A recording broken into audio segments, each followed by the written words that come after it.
ये है interest under section 50, interest on delayed payment of tax. ये बहुत इंपॉर्टेंट वाला सेक्शन है। सेक्शन 50 जो है वहां पे हेडिंग में मैंने लिख के रखा है, सेक्शन 50 इज सब्सटीट्यूटेड। इसके अंदर कुछ प्रोविजन थे जो उन्होंने अमेंड करके उसको रीड्राफ्ट किया हुआ है। And this is to be read with rule 88B। ये नया रूल इंसर्ट किया है, बहुत बढ़िया रूल है, बहुत मस्त रूल है। ये रूल नया हो गया और ये सेक्शन 50 को थोड़ा सब्सटीट्यूट किया 50 के सबसेक्शन 3 को एंड ऑल दैट। तो जब ये पूरा रीड करोगे ये पूरा ही ग्रीन हो गया। ये पूरा टेबल जो तुमको दिख रहा है पूरा ग्रीन कर दिया मैंने, क्योंकि बहुत इंपॉर्टेंट है। अमेंडमेंट बहुत सारी आई है इसके अंदर, पूरा नया रीड्राफ्ट किया, इंसर्ट किया है नया रूल, तो इस हिसाब से है। अब यहाँ पे आपको दिख रहा है मेरे को आपको अप्रोच कैसे रखनी है। यहाँ पे आपको 3 केसेस दिख रहे हैं, मैंने 1 2 3 करके 3 पॉइंट्स लिखे हुए येलो से हाईलाइट किया हुआ है। ये 3 केसेस है जहां पे इंटरेस्ट लगता है। केस 1 और 2 ये जोड़ी वाले केसेस है, ये एक जोड़ी में देखेंगे। और केस 3 जो है ये एकदम ही अलग चीज है। ये क्या है मैं आपको बता देता हूँ, रेड कलर के बॉक्स में मैंने डाल के रखा है, मैं बता देता हूँ क्या है। इंटरेस्ट अब लगता है जब आपने आईटीसी अवेल किया एंड उसको यूटिलाइज किया, तो ये एक अलग ही केस है। सेक्शन 53 जो इन्होंने 50 का सबसेक्शन 3 जो इन्होंने सब्स्टिट्यूट किया वो इसके रिस्पेक्ट में है। एंड रूल 88B जो नया रूल आया उसने इसके बारे में और बता दिया कि क्या इसमें लगेगा रेट, क्या पीरियड होगा, क्या अमाउंट होगा। ठीक है, so section 50 subsection 3 is to be read with rule 88B का सब रूल 3। इस तरीके से ये पूरा नीचे वाला जो रेड कलर का बॉक्स है ये तुम्हारा कवर हो जाएगा। ऊपर वाले को मैंने क्यों ग्रीन किया मैं बता देता हूँ। सेक्शन 50 के सबसेक्शन 1 के अंदर तो कोई भी अमेंडमेंट नहीं आई है, तो तुम्हारा केस 1 और केस 2 का जो वो बॉक्स है, जो सिचुएशन वाला बॉक्स है, वहां पे कोई भी चेंजेस नहीं है। लेकिन उनके आगे जो रेट है, पीरियड है, अमाउंट है, वहां पे कुछ चीजें इन्होंने क्लियरिफाई की है। रूल 88B जो नया आया उसने ये सारी बातें बताई है। तो केस 1 का अगर मैं आपको सेक्शन रेफरेंस बताऊं, section 50 subsection 1 read with rule 88B सब रूल 1। ठीक है, तो ये सारी चीजें बताएगा रूल, रेट क्या लगेगा, पीरियड क्या लगेगा, अमाउंट क्या लगेगा। और नीचे आ जाता है केस 2 जहां पे सेक्शन 50 का सबसेक्शन 1 ही है वो भी, लेकिन उसको अलग इसलिए किया क्योंकि रूल 88B का सब रूल 2 जो है वो इसके बारे में बताता है कि क्या रेट लगेगा, क्या पीरियड लगेगा, क्या अमाउंट लगेगा। सो वो सारी चीजें आपको अलग से वैसे देखनी पड़ेगी। अब मैं जो तुम्हारे साथ डिस्कस करूंगा वो पहले दोनों केसेस पे बात करेंगे हम लोग, 1 और 2 वाला, जो मेरे येलो वाला जो 1 और 2 केसेस है इन दोनों पे बात करेंगे। जो नीचे वाला है जो रेड बॉक्स में है केस नंबर 3 वो अलग है, उसको बाद में बात करेंगे, पहले ये दोनों क्लियर करते हैं। ये दोनों स्टार्ट करने के पहले भी मैं आपको बता दूं कि इंटरेस्ट जब भी आपको कंप्यूट करना है, चाहे जीएसटी में कर रहे हो, इनकम टैक्स में, या बचपन में स्कूल में भी किया होगा, ये 3 चीजों का आपके पास में इंफॉर्मेशन होनी चाहिए, 3 वैल्यूज होनी चाहिए, P into N into R। P is the principal amount, क्या अमाउंट पे आपको इंटरेस्ट लगाना है। N इज द पीरियड, कितने पीरियड के लिए आपको इंटरेस्ट लगाना है। And R is the rate of interest, क्या रेट ऑफ इंटरेस्ट होने वाला है। ठीक है, तो ये तीनों चीजें मैंने यहाँ पे कॉलम्स में डाल के रखी है, rate into period into amount.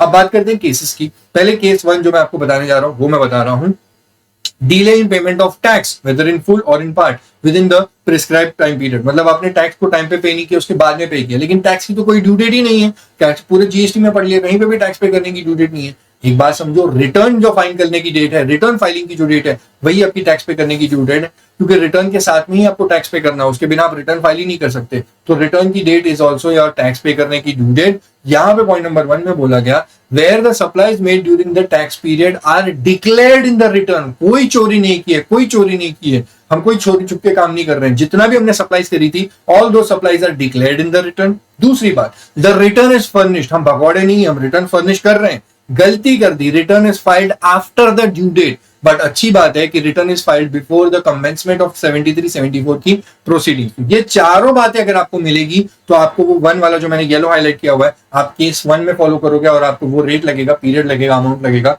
जो उसके आगे लीनियर पॉइंट्स में मैंने लिखा हुआ है। ठीक है, ये बात है, ये चारों चीजें मिलनी चाहिए। हम भगौड़े नहीं है, सप्लाईज हमने जो करी, all those supplies are declared in the return. Return भी हम फर्निश कर रहे हैं, बट गलती कर दी, return is furnished after the due date, but it is furnished before the completion, before the commencement of 73-74 proceedings. Case 1 में आ जाएगा। रेट क्या लगेगा, rate is 18% per annum. Period क्या लगेगा, जितना डिले किया। ठीक है, ऐसी समझ लो, वर्डिंग्स में रीड करोगे आप, वही बात लिखी हुई है। For the period of delay in filing the said return beyond the due date. मान लो मेरी ड्यू डेट थी 20 तारीख की, लेकिन मैंने उस मंथ की 28 तारीख को मैंने रिटर्न फाइल किया, 8 दिन का डिले कर दिया, तो मेरे को वो 8 दिन का पीरियड माना जाएगा। जितना भी ड्यू डेट के बाद वाले डेज होते हैं वो मेरा डिले पीरियड हो जाएगा। मुद्दा है अमाउंट का। Amount is important, very very very important. तीनों केसेस में अमाउंट इज अटमोस्ट इंपॉर्टेंट। और पहले वाले केस में तो बहुत ही इंपॉर्टेंट है। पहले वाले केस में इन्होंने बोला सिर्फ उतने ही अमाउंट पे आपको इंटरेस्ट पे करना है जितना आपने कैश लेजर से डेबिट करके गवर्नमेंट को पे किया। आपको क्रेडिट लेजर से आईटीसी यूज करके आपने जो पैसा पे किया उस वाले वैल्यू पे आपको इंटरेस्ट पे नहीं करना है जितना कैश लेजर को डेबिट करके पे किया, मतलब कैश लेजर के थ्रू पे किया। ठीक है, क्रेडिट लेजर को डेबिट करके पे किया, क्रेडिट लेजर के थ्रू पे किया, आईटीसी यूटिलाइज करके पे किया, वो वाला नहीं। मान लो फॉर एग्जांपल मेरी 1 लाख की टैक्स लायबिलिटी है, 1 लाख पे करने के लिए मेरे पास क्रेडिट लेजर में ऑलरेडी 60,000 रुपए पड़े थे, मैंने आईटीसी यूटिलाइज करके 60,000 मैंने पे कर दिया। अब 40,000 जो मेरे पास बैलेंस बच रहे 1 लाख में से 60,000 आईटीसी माइनस करने के बाद में जो 40,000 है वो मैंने कैश लेजर से पे किया, इतनी वाली वैल्यू पे इंटरेस्ट लगेगा। और अगर मैं अपने एग्जांपल के बताऊं तो 40,000 multiplied by 18% per annum multiplied by 8/365, 8 दिन का मेरा प्रॉब्लम है तो 8 डिवाइड बाय 365 ये हो जाएगा मेरा इंटरेस्ट कैलकुलेशन। ठीक है, दिस वाज केस नंबर 1। अब केस नंबर 2 भी उसके साथ जोड़ी वाला ही है। वहां पे उन्होंने बोला all other cases of delay in payment of tax whether in full और इन पार्ट। ये सेक्शन रेफरेंस क्या है, सेक्शन का 51 है, ये भी वही है, ऊपर भी 1 था, 50 का 1, ये भी 50 का 1 है, बट रूल का रेफरेंस अलग है। This is to be read with rule 88B का सब रूल 2। ठीक है, सेक्शन नंबर रूल नंबर नहीं याद होता, ठीक है, प्रोविजन याद रखो। रेट 18% ये ऊपर भी ये था नीचे भी ये, पीरियड ऊपर भी यही था नीचे भी यही, जितना भी डिले किया आपने। यहाँ पे बोला from the date on which the tax was due to be paid till the date the actual amount, actual date of payment of tax. तो ठीक है, जिस दिन से आपने जितना डिले किया उतना कंसिडर करना है। अमाउंट पे ध्यान दो, अमाउंट पे ध्यान दो, द अमाउंट कितने अमाउंट पे मेरे को इंटरेस्ट पे करना है, the amount of tax which remains unpaid. यहाँ पे कोई बेनिफिट नहीं दे रहे हैं आपको, ऊपर आपको दिया था, मैंने वहां पे लिखा भी है, that is a beneficial point कि आपको पूरे 1 लाख पे नहीं लेंगे हम लोग इंटरेस्ट। 1 लाख में से आईटीसी से आपने जो पे कर दिया उसको छोड़ दो, कैश लेजर से जो पे कर रहे हो net cash tax liability after adjustment of ITC, ये अमाउंट पे आपको इंटरेस्ट लेंगे। लेकिन यहाँ पे पूरी आपकी 1 लाख की लायबिलिटी जो है उस पूरी 1 लाख की लायबिलिटी पे इंटरेस्ट लगेगा। आप ये नहीं बोल सकते कि मेरे क्रेडिट लेजर में ऑलरेडी पैसा पड़ा हुआ था, ये नहीं मिलेगा। आपको बेनिफिट चाहिए, सरकार आपको बेनिफिट अगर दे रही है तो 4 बातों का कंप्लायंस करना होगा। वो 4 बातें जो मैंने आपको बताई वो होनी चाहिए। अगर 1 2 3 4 वो चारों बातें हैं तब आपको बेनिफिट दिया जाएगा। आपको पूरी वैल्यू पे, पूरी लायबिलिटी पे इंटरेस्ट नहीं पे करना, जितना कैश लेजर से पे किया उतना ही। अगर उसके अलावा आपका केस नीचे चला जाएगा, नीचे रेजिडुअल केस है, ऊपर वाला स्पेसिफिक केस है, रेजिडुअल केस में चला गया तो आपको बेनिफिट नहीं मिलेगा। इंटरेस्ट का रेट तो वही है, पीरियड तो वही रहेगा जितना डिले किया, लेकिन अमाउंट आपको पूरी टैक्स लायबिलिटी पे आपको इंटरेस्ट पे करना होगा। अब इसके बाद जो 50 का सबसेक्शन 3 कराऊंगा वो 2 मिनट के बाद में कराऊंगा, 5 मिनट के बाद में। पहले इस पे और क्लैरिटी कर दूं ताकि एग्जाम में कभी आपसे गलती नहीं होगी, आप पूरा पूरा नंबर लेके आओगे, आप 4 को पढ़ा के आ जाओगे मेरा ये वीडियो खत्म होने के बाद में। ठीक है, इंटरेस्ट सेक्शन 50 पूरा क्लियर करके छोड़ूंगा। ये थर्ड वाला केस बाद में बताता हूं, पहले आप देखो मैं अब सेक्शन इंटरेस्ट का अंडर सेक्शन 50 का सबसेक्शन 1 जो है इस पे और आगे आपको बता रहा हूं, क्लैरिफाई कर रहा हूं, कोई भी डाउट आपके दिमाग में नहीं रहेगा जब तक आप एग्जाम हॉल में पहुंचोगे, पूरे क्लियर होंगे। इंटरेस्ट अंडर सेक्शन 51 में केस 1 में जब बात आएगी, मैंने हेडिंग में ही लिख के रखा है 4 must be there conditions which are to be complied for any case to fall under case 1। Case 1 में जाने के लिए, बेनिफिट लेने के लिए there are 4 must be conditions ये होनी चाहिए। भाई सप्लायर जो हमने पूरे टैक्स पीरियड में की थी, मंथ या क्वार्टर में, हमने वो पूरी सप्लाईज डिक्लेयर करी है रिटर्न में, हम चोर नहीं है। दूसरी बात, हम रिटर्न फाइल कर रहे हैं, हम भगौड़े नहीं है। हाँ, हमने गलती कर दी, return is filed after the due date, लेकिन कोई इल्जाम नहीं है। Before the commencement of proceeding 73-74 का चालू हो उसके पहले, प्रॉपर ऑफिसर को पता चले उसके पहले ही हमने अपना रिटर्न फाइल कर दिया। ये चारों बातें मैच हो रही है, आपको टाइमलाइन दिख रहा है, ड्यू डेट के बाद, कमेंसमेंट के पहले, 73-74 की कमेंसमेंट नोटिस आए उसके पहले, तो आपको ये पीरियड में आ जाएगा। इंटरेस्ट आपको केस 1 के हिसाब से लगेगा, बेनिफिट लगेगा। इतना मगजमारी मैंने क्यों किया, ये बताने के लिए कि बेनिफिट है। नीचे ब्लू बॉक्स में तुमको दिख रहा है, बेनिफिट आपको मिलेगा of reduced principal amount on which interest is payable. Exam में अगर बैठे हो तो क्वेश्चन में ऐसे सॉल्व करना है, लाइफ में बैठोगे प्रैक्टिस करने तो क्लाइंट को ये एडवाइस देनी कि भाई ये चीजें फॉलो हो रही है, आपको कम वैल्यू पे ही इंटरेस्ट पे करना है। Interest is payable on that portion of tax which is paid by debiting the cash ledger, that is only the cash tax liability after adjustment of liability, after adjustment of ITC, sorry। और ये example जो मैंने आपको बताया था वही मैंने यहाँ पे लिखा है कि 1 लाख में से 60,000 कैश क्रेडिट लेजर से आईटीसी से पे किया, उसको हटा दो, 40,000 जो बचता है, उस 40,000 की जो वैल्यू है उस वाली टैक्स लायबिलिटी पे मेरे को इंटरेस्ट पे करना होगा। अब एक डाउट है जो मैं क्लियर कर रहा हूँ, आपके डाउट आपके एग्जाम में हॉल में आए, एग्जाम हॉल में आए दिमाग में, उसके पहले यहीं पे क्लियर कर दो। मैं आपको बताता हूँ क्या डाउट होगा आपको एग्जाम में। अगर वो ऐसा बोलते हैं कि 20 तारीख की जो ड्यू डेट थी उसके पहले ही, 20 तारीख की ड्यू डेट के पहले ही आपके क्रेडिट लेजर में 60,000 रुपए पड़े थे और कैश लेजर में एक्सेस पैसा डिपॉजिट करके रखा हुआ था। मेरे पास 40,000 रुपए कैश लेजर में पड़े हुए थे, पूरा 1 लाख का बंदोबस्त था मेरा, बस मैं रिटर्न फाइल करने के लिए लेट हो गया, क्या फिर भी इंटरेस्ट लगेगा? Answer is yes, answer is yes, answer is yes. क्यों लगेगा? क्योंकि आप जब 28 तारीख को गवर्नमेंट को रिटर्न फाइल करके टैक्स पे करोगे, आप दो मोड मतलब दो तरीके से पे करो। एक तो क्रेडिट लेजर को आपने ये कर डेबिट मार के पे किया, मतलब आईटीसी यूटिलाइज पे करके किया 60,000 रुपया, और दूसरा 40,000 आपने दिया कहां से? आपने कैश लेजर को डेबिट मार के ही दिया ना, मतलब कैश लेजर से ही दिया ना। ये मत बोलो कि पैसे पहले से ही अकाउंट में पड़े हुए थे, कैश लेजर में पड़े हुए थे, बैंक में आज सुबह डाले, या फिर पहले से ही कैश लेजर में पड़े हुए थे। ये कहीं पे भी नहीं बोला इंटरेस्ट सेक्शन 50 के अंदर। ये अपने दिमाग में आप बाहर निकाल दो, ये बात कहीं पे भी नहीं है कि आपने कैश लेजर में पैसे पहले से ही डाल रखे थे या बाद में डाले, उससे कोई फर्क नहीं पड़ता। जब आप दे रहे हो तो कैश लेजर को डेबिट मार के दे रहे हो, मतलब कैश लेजर के थ्रू कितना दे रहे हो? 40,000 दे रहे हो ना, बस 40,000 पे इंटरेस्ट लगेगा। अब वो 40,000 पहले से पड़े हुए थे 20 तारीख के पहले से या बाद में जमा किए, उससे कोई फर्क नहीं पड़ता। एज लॉन्ग एज आप 40,000 कैश लेजर से दे रहे हो, उसमें लगेगा। अगर आपके क्वेश्चन में ये बोलते कि क्रेडिट लेजर में 1 लाख रुपए का क्रेडिट पड़ा हुआ था, 2 लाख रुपए का पड़ा हुआ था, वो इंटरेस्ट नहीं लगेगा। लेकिन अगर आपकी क्रेडिट लेजर में सिर्फ 60,000 रुपए था और 40,000 आपने कैश लेजर से पे किया, उतनी वैल्यू पे आपको इंटरेस्ट लगेगा। ठीक है, आपको कोई तोड़ ही नहीं पाएगा। आप मेरे वीडियोस देखोगे, रिवीजन देखोगे, कोई तोड़ नहीं पाएगा। ये पूरा क्लैरिटी आ गई। अब आपको यहाँ पे देखो interest under section 51 case 1 versus case 2। अब 2 मिनट लगेंगे, 2 से 5 मिनट लगेंगे और ये पूरा खत्म हो जाएगा, फिर जाएंगे 53 के ऊपर। ये देखो अब पूरी और क्लैरिटी आ जाएगी। केस 1 वर्सेस केस 2 क्या होगा? ड्यू डेट के पहले ही अगर आपने अपना रिटर्न फाइल कर दिया ऑन और बिफोर द ड्यू डेट, फिर तो आप भगवान आदमी हो भाई, आपको तो डिपार्टमेंट कोई भी इंटरेस्ट चार्ज नहीं करेगा, वो तो खुश हो जाएंगे। लेकिन ड्यू डेट के बाद में आपने रिटर्न फर्निश किया before the commencement of proceeding 73-74 वाली, तो आपका वो केस होएगा जो भी हमने बात करी, बेनिफिट दिया जाएगा। This is the specific case जहां पे चारों बातें कंप्लाई करी आपने, तो आपको वो बेनिफिट दिया जाएगा कि सिर्फ कैश टैक्स लायबिलिटी पे ही आपको इंटरेस्ट लगाएंगे। लेकिन अगर आपने वो completion of commencement of proceedings हो गई उसके बाद में रिटर्न फाइल किया, तो फिर तो भाई आपका केस 2 में बात चली जाएगी, बेनिफिट कोई भी नहीं मिलेगा। जितनी भी आपकी टैक्स लायबिलिटी, पूरी टैक्स लायबिलिटी पे आपको इंटरेस्ट पे करना पड़ेगा। और नीचे मैंने और एक केस करके गोल करके स्टार मार्क कर दिया, where no return is filed. मैंने आपको बोला था ऊपर अगर रिटर्न ही फाइल नहीं किया तो ऊपर जा ही नहीं सकते, क्योंकि ऊपर जाने के लिए रिटर्न फाइल किया होना चाहिए, after the due date file किया, लेकिन फाइल तो किया है ना। यहाँ पे तो आपने रिटर्न फाइल नहीं किया तो ऊपर भी नहीं जा सकता और 50 के सबसेक्शन 3 में भी नहीं जा सकता, क्योंकि वो तो आईटीसी, वो interest on ITC wrongly availed and utilise वो वाला है। तो ये ऊपर भी नहीं जाएगा, नीचे भी नहीं जाएगा, ये कहीं पे नहीं आएगा, ये रेजिडुअल केस में ही जाएगा। एंड आपको जो इंटरेस्ट लगाए जाएंगे वो पूरी वैल्यू पे, पूरा जो टैक्स लायबिलिटी है उस पे। आपने रिटर्न फाइल नहीं किया, इन्वेस्टिगेशन हुई, कुछ भी हुआ, प्रोसीडिंग्स हुई, जो भी चलेगा, असेसमेंट वगैरह, जब भी आप पे करोगे तो आपको पूरी वैल्यू पे इंटरेस्ट पे करना पड़ेगा, बेनिफिट नहीं मिलेगा। और ये लास्ट फिल्टर है, इसके बाद जाएंगे सेक्शन 50 का सबसेक्शन 3 देखने के लिए। यहाँ पे मैंने सब कुछ एक बार के लिए डाल के रख दिया है, ये देखोगे पूरा क्लियर हो जाओगे। अगर आपने रिटर्न फर्निश किया है before within the due date तो फिर कोई इंटरेस्ट नहीं, कोई लेट फी नहीं, कोई पेनल्टी। लेकिन अगर उसके नीचे सेकंड वाले रो में बी में आ जाओ, रिटर्न फर्निश किया after the due date but before commencement of proceedings under 73-74, interest तो लगेगा 50 सबसेक्शन 1 का, लेकिन केस 1 के हिसाब से लगेगा, बेनिफिट दिया जाएगा, लेट फी लगेगी लेकिन कोई पेनल्टी आपको नहीं लगेगी। उसके नीचे आ जाओ थर्ड वाले रो में केस सी में, वहां पे मैंने बोला रिटर्न अगर फर्निश किया after the due date and after commencement of proceedings under 73-74, तो फिर तो ये खराब वाला केस है। इंटरेस्ट सेक्शन 50 के 1 के हिसाब से तो लगेगा, लेकिन केस 2 में बात चली जाएगी, बेनिफिट नहीं मिलेगा, लेट फीस भी लगेगी और पेनल्टी 73-74 लगाएगा, क्योंकि प्रोसीडिंग्स चालू हो गई।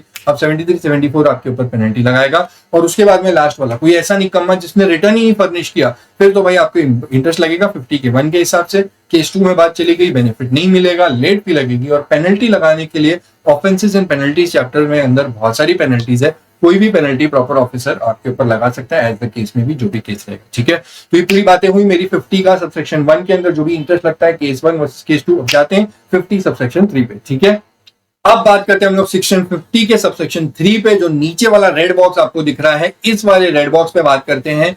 ये वाला केस बोलता है यहाँ पे कि अगर आपने आईटीसी अवेल किया था, ITC was wrongly availed and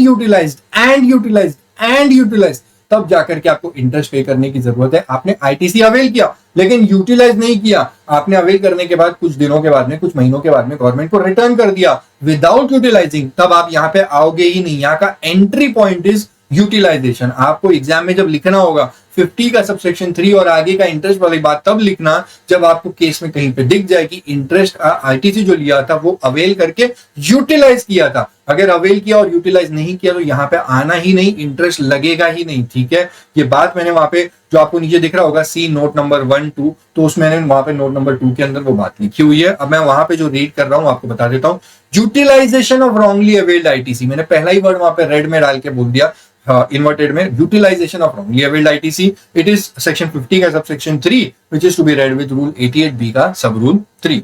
वो मैंने आपको नोट 1 और 2 बता दूंगा, अब मैं वहां पे जाने वाला हूं। और नीचे मैंने अपने हाथ से लिख के रखा है वापस क्लियर करने के लिए कि ITC was wrongly availed and utilised तब जाकर के आप यहाँ पे आओगे और उसके ऊपर इंटरेस्ट लगेगा। क्या रेट लगेगा, क्या पीरियड होगा, क्या अमाउंट होगा, वो 88B का सब रूल 3 बताता है। पहला वाला जो पॉइंट है रेट 18% पर एनम होगा। अब यहाँ पे आपको एक डिस्प्यूट होगी, आप अगर बेयर रेट या बेयर रूल्स पढ़ोगे उसमें जाके देखोगे मैक्सिमम 24% पर एनम एज में भी नोटिफाइड करके लिखा हुआ है। तो भाई वहां पे 25% उन्होंने मैक्सिमम परसेंटेज बना के रखा हुआ है, लेकिन वो नोटिफिकेशन ला करके पावर है और उन्होंने पावर को यूज किया और नोटिफिकेशन ला करके बोला कि भाई हम 18% पर एनम से इंटरेस्ट लगाएंगे, मैक्सिमम वाले परसेंटेज पे नहीं जाएंगे। तो मैक्सिमम वाला नोटिफाई नहीं किया, 18% नोटिफाई किया हुआ है। ये वाली बात यहाँ पे हो गई। अब बात करते हैं पीरियड की। पीरियड में इन्होंने स्टार्टिंग का वर्ड देखो वहां पे क्या लिखा हुआ है, from the date of utilisation of wrongly availed ITC. Utilisation of wrongly availed ITC, मैंने जनवरी के अंदर आईटीसी अवेल किया था 30,000 रुपए का, और वो 30,000 का आईटीसी मैंने अवेल करके रखा। जनवरी में उसको यूटिलाइज नहीं किया, फेब्रुवरी में यूटिलाइज किया, तो फेब्रुवरी से मेरी डेट ऑफ यूटिलाइजेशन चालू होगी। मैंने अवेल जब से किया वहां से नहीं लेंगे, from the date of utilisation that will be the starting point. और कब तक मुझे गवर्नमेंट को पे करना है, जब तक मैंने यूटिलाइज करना स्टार्ट किया और जब तक मैं गवर्नमेंट को वापस पे नहीं कर देता हूं या फिर अपना क्रेडिट लेजर से रिवर्स करके उनको वापस दे नहीं देता हूं, till the date the reversal of such credit और payment of tax in respect of such amount. ठीक है, स्टार्टिंग डेट याद रखना, और उसके लिए सी नोट नंबर 3 अब आएगा। नोट नंबर 3 मैं आपको बता दूंगा। और लास्ट वाले कॉलम में जाओ, द अमाउंट ऑफ, मतलब ये आपको कितना अमाउंट पे इंटरेस्ट पे करना है, क्या पूरे, मैंने मान लो 30,000 का आईटीसी लिया हुआ था, लेकिन यूटिलाइज मैंने कितना किया नहीं किया उसके बेसिस पे आपको देखना है। 30,000 का आईटीसी लिया लेकिन यूटिलाइज नहीं किया, या यूटिलाइज मैंने कम किया, जितना यूटिलाइज किया उतने पे ही इंटरेस्ट लगेगा। The amount of ITC which is wrongly availed and utilise, 30,000 रुपए की आईटीसी ली थी, यूटिलाइज सिर्फ 2,000 रुपए किया, तो सिर्फ 2,000 रुपए पे इंटरेस्ट लगेगा, सिर्फ 2,000 रुपए पे इंटरेस्ट लगेगा, बाकी 28,000 पे नहीं लगेगा। The amount of ITC which is wrongly availed and utilise. ठीक है, इसके लिए आप देखोगे नोट नंबर 4। अभी मैं जा रहा हूं आपके साथ नोट नंबर 4, 1 2 3 सारे नोट वहां पे कवर्ड होंगे। 50 का सबसेक्शन 1 और 2 तो पहले ही हो गया था, सबसेक्शन 3 भी यहाँ पे हो गया। अब यहाँ पे आपको चारों नोट्स दिख रहे हैं, 1 2 3 4, ये नोट्स हम लोग देखेंगे अभी मेरे दूसरे वाले से, मैं वो दिखा देता हूँ। ठीक है, ये है वो नोट्स वाला टेबल जो मेरे को तुमको दिखाना था, सेक्शन 50 का रीड विद रूल 88B, जहां पे interest on delayed payment of tax है। और ये ब्लू कलर का जो बॉक्स तुमको दिख रहा है, ये है पूरा वो नोट्स का टेबल जो मेरे को तुमको बताना था। 1 2 3 वाले जो 1 2 3 4 जो सारे नोट्स हमने वहां पे देखे थे, यहाँ पे उसके बारे में बात करते हैं। ऊपर हेडिंग में तुमको दिख रहा है notes to interest table, bracket में लिखा हुआ है as per rule 88B rule 3, 88B का सब रूल 3। ये मेरे हाथ का कुछ भी लिखा हुआ नहीं है, ये पूरा एक्ट और रूल्स में जो आया है वो सारी चीजें यहाँ पे मैंने उसको बस प्रॉपरली ड्राफ्ट किया ताकि आप एग्जाम में उसको कैरी करके जा सको।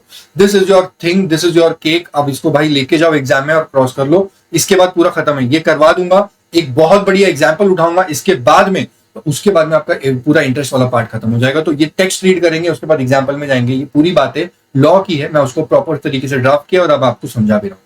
पॉइंट नंबर 4, रोमन नंबर 1 और रोमन नंबर 4, इसमें क्या बातें लिखी गई है, time of utilisation of ITC, और 4 में क्या लिखा हुआ है, एक्सटेंट ऑफ सच यूटिलाइजेशन। ये दोनों चीजें जो है वो रूल 88B का जो सब रूल 3 है उसकी एक्सप्लेनेशन नंबर 1 है, वो एक्सप्लेनेशन नंबर 1 ने ये दोनों बातें बताइए कि टाइम ऑफ यूटिलाइजेशन क्या होगा एंड तुम्हारा एक्सटेंट ऑफ यूटिलाइजेशन क्या होगा। जो पॉइंट नंबर 3 तुमको दिख रहा है वो है डेट ऑफ यूटिलाइजेशन। ये रूल 88B का जो सब रूल 3 है उसकी एक्सप्लेनेशन नंबर 2 है। उस एक्सप्लेनेशन 2 के अंदर ये बातें लिखी हुई है कि भाई क्या डेट ऑफ यूटिलाइजेशन होगा, क्योंकि जिस दिन से आप डेट ऑफ यूटिलाइजेशन लोगे और जब तक आप गवर्नमेंट को पे करोगे उतना पीरियड आपको कंप्यूट करना पड़ेगा। तो वो पीरियड कंप्यूट करने के लिए आपको डेट ऑफ यूटिलाइजेशन चाहिए, वो यहां से मिलेगी। ठीक है, जो बीच में रोमन नंबर 2 दिख रहा है वो एक एक्सेप्शनल केस है, वो मैंने ही अपने हाथ से लिखा हुआ है, वो एक इंडस्ट्री का कंक्लूजन है। वो इतना बड़ा जो अमेंडमेंट आया उसके ऊपर कंक्लूजन यही निकलता है जो मैंने वहीं पे आपको रीड करके बता दिया।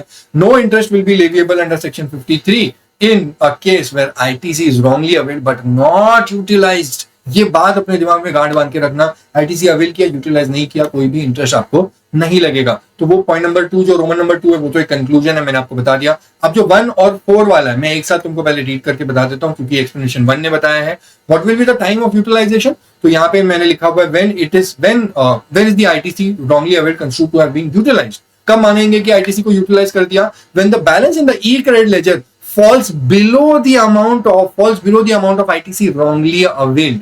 मेरी ITC wrongly availed for example 30,000 रुपए की मैंने आईटीसी अवेल किया था, 30,000 रुपए की रॉन्गली अवेल्ड आईटीसी है, और मेरे क्रेडिट लेजर में अगर बैलेंस 30,000 रुपया या 30,000 के ऊपर पड़ा हुआ है तो कोई प्रॉब्लम नहीं है, 30,000 के नीचे आएगा। When the balance in the e credit laser falls below the amount of ITC wrongly availed, ये 30,000 रुपए की आईटीसी रॉन्गली अवेल्ड है अमाउंट, इसके नीचे अगर मेरा क्रेडिट लेजर का बैलेंस आ गया तो आपको ये प्रॉब्लम दिक्कत हो जाएगी, उस टाइम पे आईटीसी यूटिलाइज मान लिया जाएगा। अगर बार बार आपको दिख रहा है कोई भी मंथ में जो क्लोजिंग बैलेंस है वो 30,000 है, 45,000 है, 80,000 है, 65,000 है, 92,000 है, मतलब 30,000 के ऊपर ही है ना, तो चलेगा, there is no utilisation. But अगर किसी मंथ में आपको पता चल गया, आपने देखा क्लोजिंग बैलेंस जो है क्रेडिट लेजर का वो 30,000 के भी नीचे चला गया, तो मान लो 28,000 पे चला गया, अब नीचे आ गया ना, तो ये मान लेंगे कि बस यूटिलाइज हो गया, आपने आईटीसी यूटिलाइज कर दिया। पॉइंट नंबर 4 पे आ जाओ, ये टेक्स्ट रीड करके आपको समझा देता हूँ, फिर अपने एग्जाम्पल भी बहुत अच्छे से तूफान तरीके से कराऊंगा। पहले पॉइंट नंबर 4 देखो, एक्सटेंट ऑफ सच यूटिलाइजेशन। मान लो 30,000 के नीचे आ गया, 28,000 पे आ गया, तो क्या पूरे 30,000 पे गवर्नमेंट को टैक्स पे करना है? क्या पूरे 30,000 को डिफॉल्टिंग अमाउंट मानेंगे कि भाई हमने 30,000 यूटिलाइज किया? Answer is no. We'll have to determine what is the extent of utilisation. What would be the extent of utilisation? उधर नीचे 2 लाइन से नीचे ब्लू कलर वाली, मैं आंसर लिखना भूल गया उधर, ठीक है, वही लाइन है। The amount by which the balance in e-credit ledger falls below the amount of ITC wrongly availed। जितने अमाउंट से बैलेंस गिरा है, जितने अमाउंट से बैलेंस गिरा है 30,000 के नीचे, उतने वाले अमाउंट को मानेंगे यूटिलाइज किया है। 30,000 से गिर के 28,000 पे आया, तो ठीक है, 28,000 अभी भी क्रेडिट लेजर में पड़े ना, कितना गिरा? 2,000 गिरा ना, 2,000 is the amount of utilisation. 2,000 रुपए पे 18% लगेगा और वो पीरियड देखेंगे और उतने हिसाब से लगेगा। अगर 30,000 रुपए बैलेंस था लेकिन गिर के 20,000 पे आ गया, तो कितना गिरा? 10,000 गिरा ना, 10,000 गिरा ना, 10,000 रुपए पे हम लोग मानेंगे 10,000 will be the extent of utilisation, क्योंकि 20,000 रुपए तो अभी भी क्रेडिट लेजर में पड़ा हुआ है, 10,000 गिर गया ना, तो जितना फॉल होता है उतना fall will be your extent of utilisation. ये पूरी बात क्लियर हुई, इसको एग्जांपल से भी देखने वाले। अब डेट ऑफ यूटिलाइजेशन पे आते हैं, क्या मानेंगे, कौन सी डेट पे आपने यूटिलाइज कर दिया? मैंने जैन में आईटीसी अवेल किया था, लेकिन यूटिलाइज तो फेब में किया, तो जिस दिन से फेब में मैंने यूटिलाइज किया वो वाली डेट मेरी मानी जाएगी। यहाँ पे इन्होंने 2 केसेस बताए हैं। पहला वाला केस इन्होंने बोला कि अगर क्रेडिट लेजर में जो 30,000 था उसका बैलेंस नीचे गिर के आया वो बैलेंस, लेकिन वो बैलेंस जो नीचे गिर के आया that was because of the return that was filed. मेरा 30,000 रुपए का बैलेंस था, लेकिन मैंने रिटर्न फाइल करते वक्त 2,000 रुपए यूटिलाइज कर लिए, तो रिटर्न फाइल करने की वजह से अगर बैलेंस नीचे आया तो इन्होंने बोला फर्स्ट केस में date of utilization will be the due date of filing the return और the actual date of filing the return whichever is earlier. ये बहुत इंपॉर्टेंट है, इसको इग्नोर मत करना, ये बहुत इंपॉर्टेंट है, और इसके लिए मैंने एग्जाम्पल भी ड्राफ्ट किया हुआ। और नीचे वाला इन्होंने बोला कि अगर 30,000 से गिर के वैल्यू नीचे आया था but for any other reason, return file करने की वजह से नहीं, मेरे को नोटिस आया था कोई अमाउंट मेरे को गवर्नमेंट को पे करना था, बाद में पता चल गया तो मैंने पे कर दिया, बट रिटर्न की वजह से नहीं, मेरे को रिटर्न के अलावा कोई रीजन से अगर मैं पे करता हूं तो ऐसे केसेस में the date of debit in the e credit ledger, मतलब जिस दिन से मैंने डेबिट को ई क्रेडिट लेजर को ये करके डेबिट मार के वहां पे गवर्नमेंट को पे किया, वो डेट मेरी मानी जाएगी, मैंने गवर्नमेंट को पैसे दिए। ठीक है, ये पूरी बातें मेरी टेक्स्ट रीड करके हो गई। अब जाते हैं एग्जाम्पल में तुमको बताता हूँ। ये एग्जाम्पल का तुमको मिल गया होगा मेरे नोट्स में, आप अगर डाउनलोड करोगे तो ये तुमको मिल ही जाएगा नोट्स के साथ में। Example of the case of wrongly availed ITC. Question के अंदर आपको जैन फेब मार्च दिख रहा है, बाजू में कॉलम दिख रहा है जहाँ पे आईटीसी मेरे को उस मंथ में 2B के हिसाब से मिला है 1,40,000, 1,80,000 एंड 90। ये सारी चीजें हैं जिसमें 1,40,000 को मैंने स्टार मार्क किया रेड करके, नीचे लिखा है this include ITC of ₹30,000 which was wrongly availed. इसके अंदर 1,10,000 का आईटीसी अच्छा वाला है, लेकिन 30,000 रुपए का जो आईटीसी है वो गड़बड़ है, वहां पे मैंने रॉन्गली अवेल कर लिया था। उसके बाद में टैक्स लाइबिलिटी है मेरी जैन फेब मार्च की क्या टैक्स लाइबिलिटी है, और actual date of filing the return मेरी जो भी 3B मैंने फाइल किया उसकी क्या एक्चुअल डेट है वो लिखी हुई है। नोट में मैंने नीचे लिखा हुआ है कि भाई पेमेंट ऑफ टैक्स जब आप आउटपुट टैक्स लाइबिलिटी का पे कर रहे हो तो वो एसएससी का जनरल प्रैक्टिस ये है कि पहले क्रेडिट लेजर को पूरा यूटिलाइज कर देता है और बाद में कैश लेजर से पे करता है। जनरल प्रैक्टिस होती है, बट ठीक है, ये अजम्पशन क्वेश्चन में देते हैं, मैंने भी आपको दे दिया यहाँ पे। और बाद में है कंप्यूट इंटरेस्ट करो 50 के सबसेक्शन 3 वाला, assuming that the wrongly availed ITC is paid along with interest on 25th of April 2023। 30,000 रुपए का जो रॉन्गली अवेल्ड आईटीसी था वो हमने गवर्नमेंट को जैन में अवेल किया था और हम लोग ने अप्रैल में गवर्नमेंट को पे किया 25th of April 2023। आने वाली अभी आगे की डेट है, मैंने एडवांस फ्यूचर वाला क्वेश्चन बना दिया, ठीक है, तो ये आपको उस हिसाब से कंप्यूट करना है। अब आपको जब क्वेश्चन मिलता है, मैंने आपको बोला इंटरेस्ट में 3 चीजें आपको देखनी है। Compute the extent of utilisation amount, पहले तो ये देखना है कितने अमाउंट पे इंटरेस्ट लगेगा। दूसरा, determine the date of utilisation, क्योंकि जब डेट ऑफ यूटिलाइजेशन पता चलेगी तो स्टार्ट पता चलेगा, और पे तो हमने 25 अप्रैल को कर ही दिया है, तो स्टार्ट डेट हो जाएगी, डेट ऑफ यूटिलाइजेशन एंड हो जाएगी जिस दिन हम एक्चुअली गवर्नमेंट को पे कर रहे हैं। इतना पीरियड देखेंगे और इतने पीरियड पे हम लोग इंटरेस्ट लगाएंगे। और रेट ऑफ इंटरेस्ट क्या है, ये तो 18% है, मैंने उधर ही बताया था आपको। तो P into N into R amount मिल जाएगा, अब पीरियड हम लोग कंप्यूट कर लेंगे और रेट भी मिल गया, इंटरेस्ट लगा देंगे। Interest under section 53 P into N into R. अब यहाँ पे आ जाओ, कंप्यूट करने का पहले मैं एक ही करके स्टेप तुमको बता रहा हूँ। अब आपको कंप्यूट करना है अमाउंट। अमाउंट को लो, आप मेरे क्वेश्चन के अंदर ये 2 वाली चीजें जो मैंने हाईलाइट करके रखी है पिंक कलर में, मैंने देखा है जो जैन फेब मार्च के बाजू में जो 2 कॉलम्स है, एक में आईटीसी कितना अवेल कर रहे हैं 2B के हिसाब से, और दूसरा मेरी लाइब्रेरी क्या है जनवरी की और फेब की और मार्च की जो मैं पे कर रहा हूँ। और नीचे वो जो नोट है वो रीड कर लो, एक बार समझ में आ जाएगा। ये अगर आप पॉज करके रीड कर लो तो मैं आगे जा रहा हूँ। अब मैं आपको एक्सप्लेन कर रहा हूँ यहाँ पे क्या हुआ है। एक्सटेंट ऑफ यूटिलाइजेशन, ऊपर जो पिंक ब्लू कलर का जो आपको दिख रहा है बॉक्स, उसमें मैंने प्रोविजन लिखा हुआ है कि कब और क्या कैसे एप्लीकेबल होगा। उसके नीचे वो टेबल बड़ा इंपॉर्टेंट है, मैं आपको मंथ वाइज जा रहा हूँ। जैन के अंदर देखो, मेरा ओपनिंग बैलेंस अज्यूम करते हैं कि नील था, उसके बाद मैं आईटीसी अवेल किया मैंने 1,40,000 की। This also includes the wrongly availed वाला आईटीसी 30,000 रुपए का। उसमें से मैंने अपना 1,05,000 की लाइब्रेरी मैंने पे कर दी, तो 1,40,000 में से 1,05,000 निकाले, 35,000 मेरे पास क्लोजिंग बैलेंस में पड़ा हुआ है। क्या मेरा closing balance wrongly availed ITC के नीचे गया क्या? नहीं, मेरा रॉन्गली अवेल्ड आईटीसी इज 30,000 और मेरा बैलेंस तो अभी भी ऊपर ही पड़ा है, 35 के ऊपर है, नीचे तो नहीं आया है। Can I say that this is the time of utilization? नहीं, this is not the time of utilization. क्या नीचे गया? नहीं। What will be the extent of utilization? अबे हुआ ही नहीं तो क्या, अभी तक तो यूटिलाइज ही नहीं हुआ, तो ये पूरा केस अपना ओके वाला है। अब फेब में आते, मेरा ओपनिंग बैलेंस है 35,000 क्योंकि जैन का क्लोजिंग वही था। फेब में आए और मेरे को क्रेडिट और मिला 1,80,000 का, ये दोनों का प्लस कर लो, आपको आएगा 2,15,000। उसमें से मैंने 205 की मेरी जो लाइबिलिटी थी फरवरी की वो मैंने पे कर दी। अब मेरे पास जो बैलेंस बचा है वो सिर्फ 10,000 रुपए बचा है। यहाँ पे हो गई गड़बड़।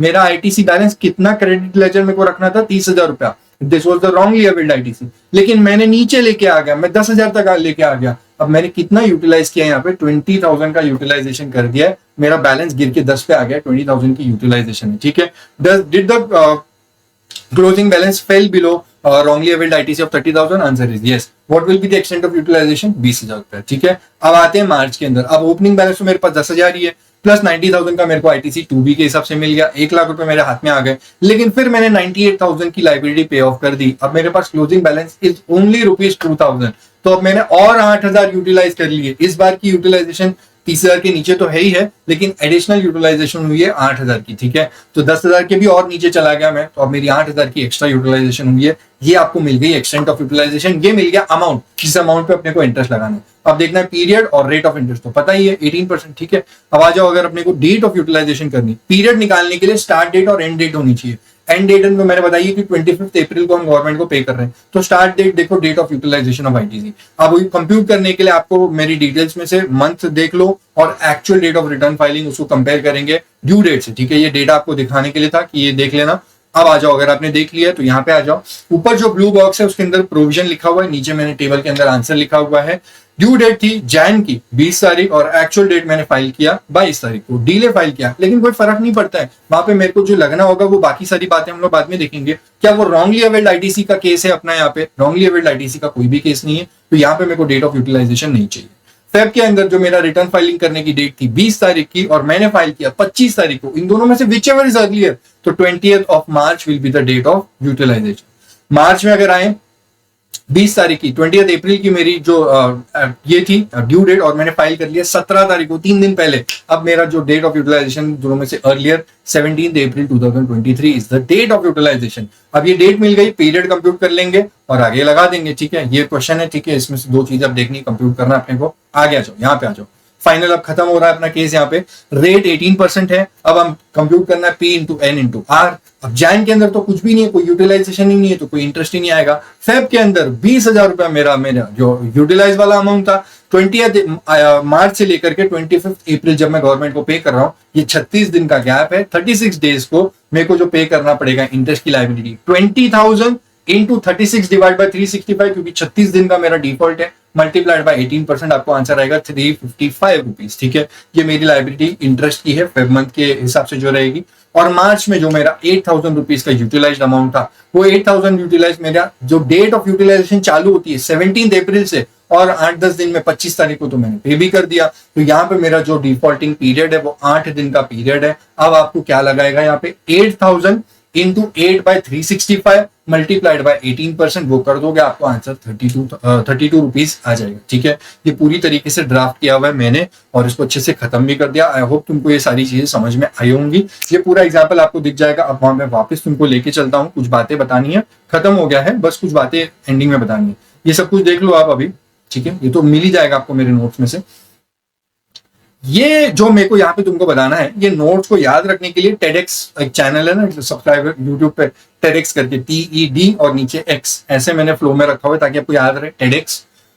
ठीक है, वो निमोनिक था। अब एग्जाम के लिए आपको क्या देख के जाना है, वो टेबल जो ग्रीन कलर वाला टेबल था वो देख के जाना, और ये नोट्स देख के जाना सफिशिएंट है। एग्जाम्पल हो सके तो देखो, नीचे अगर आप देखोगे तो यहाँ पे ग्रीन कलर का कुछ डेटा लिखा हुआ है, ये बैर रूल्स है जो 88B के अंदर जो नया रूल गवर्नमेंट ने डाला है, वो पूरा रूल्स के वर्डिंग्स है। ये आपको पढ़ने के लिए मैंने नहीं रखा है, रेफरेंस के लिए रखा है, क्योंकि कुछ कुछ बच्चे बोलते हैं कि हरीश ने बराबर पढ़ाया नहीं, तो भाई मैंने जो भी पढ़ाया वो इसी में से देख के पढ़ाया। अगर आपको लग रहा है क्रॉस चेक करना है मेरे नोट्स को, तो यहाँ से एडिट देख लेना, ये भी मैंने ही पूरा प्रॉपर करके रखा हुआ है।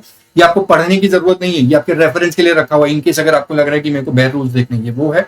और लास्टली नीचे जो तुमको दिख रहा है ये वाला सेक्शन 53 जो अपडेट हुआ है, तो this is not for your study. इसका पूरा एक्सट्रैक्ट निकाल के मैंने वो ग्रीन कलर का टेबल बना दिया, और ऊपर जो ब्लू वाला था नोट्स, ये सब कुछ मैंने बना दिए हैं। आपको इतना ही पढ़ना है। ये अगर किसी को करना है होशियारी, खुद से रीड करना है तो रीड कर ले, ठीक है, कंफर्म हो जाएगा आपको, मैंने तो सही पढ़ा हुआ है। ये पूरी बातें यहाँ पे खत्म हो गई। Let's start. अब यहाँ पे इसके बाद जो मेरा ऑफेंसेस एंड पेनल्टीज वाला बात था, वो मेरा एक वीडियो पेंडिंग है, वो मैं लेके आऊंगा। मेरे को शुभम अग्रवाल करके एक सब्सक्राइबर है, उसने बोला था ये वीडियो लेके आने के लिए, ऑफेंसेस एंड पेनल्टीज, तो मैं वो कोशिश करूंगा लाने के लिए। मेरे को बहुत लेट हो रहा है और आपके एग्जाम्स भी है। फिलहाल के लिए यहाँ पे अपनी बात खत्म हुई। ऑफेंसेस एंड पेनल्टीज हो सका तो मैं 2-3 दिन के अंदर लेके आ जाऊंगा। Till then all the very best for your exams and for your study time. बहुत कम टाइम बचा है, अच्छे से पढ़ो, ठीक है। सी यू सून, बाय।